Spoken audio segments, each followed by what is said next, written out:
Y la Corte Internacional de la Justicia, de Justicia de la Haya, va a dar a conocer hoy el fallo sobre el litigio marítimo que mantiene Nicaragua con Colombia por los límites del archipiélago de San Andrés. Claro, y la atención de nuestro país está puesta precisamente en la decisión de ese tribunal porque podría dar luces de cómo va a resolverse nuestra disputa marítima. Hablamos de aquella que mantenemos con Perú. Para conversar sobre este tema nos acompaña esta mañana en CNN Chile el cientista político de la Universidad Católica, don Roberto Durán. Buen día, profesor. ¿Cómo le va? Buenos días, ¿cómo está usted? Profesor, hemos visto que hay algunas similitudes, sin duda. Bueno, se trata de dos países del continente que están con algunos temas de delimitación marítima. Ellos además tienen soberanía de algunos territorios sólidos, digamos, de islas, islotes, no como nosotros compartimos el tema marítimo.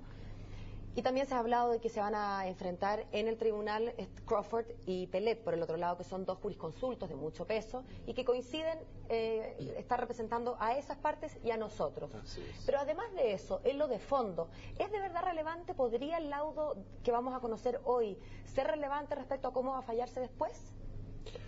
Es relevante en la perspectiva de la forma en que la Corte dé a conocer su fallo y en los argumentos que esgrima el fallo para favorecer a uno u otro país.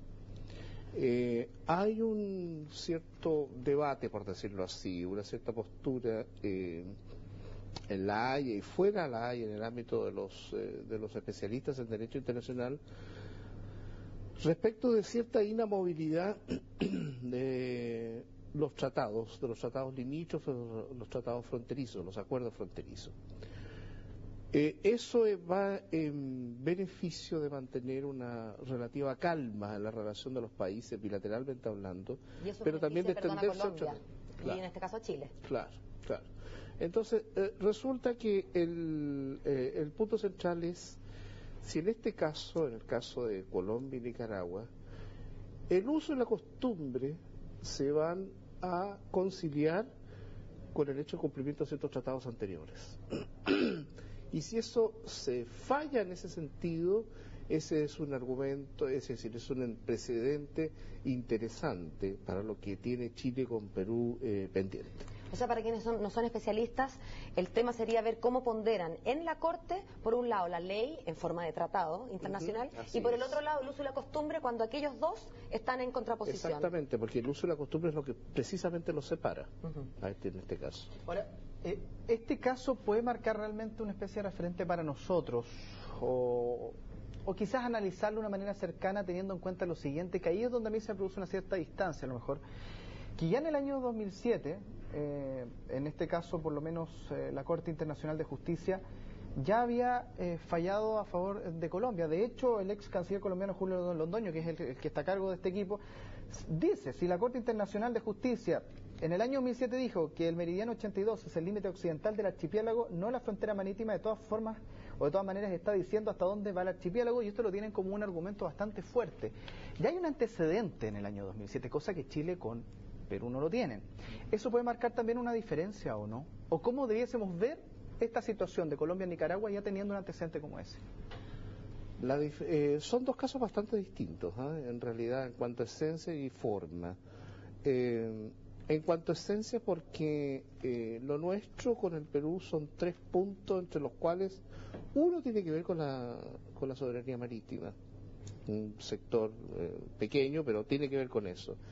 En cambio acá, en el caso de Nicaragua y Colombia, el problema central, el problema de fondo, tiene que ver con la soberanía efectiva que deslinda de la posesión de los peñones e islas que están en disputa.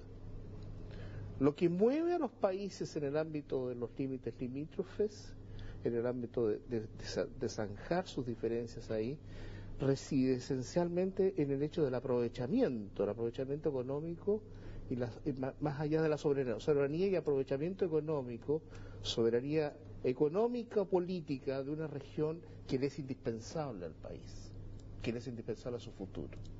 Los países no se juegan por estar poseyendo, digamos, un peñón, donde no pueden, a lo más se podrán instalar un par de pájaros, se fija, sino que lo que importa es el hecho, es la proyección que tiene este tema en el ámbito de la soberanía efectiva que tenga el país, que gane en este caso, o que tenga el mayor favor en el fallo, por decirlo así.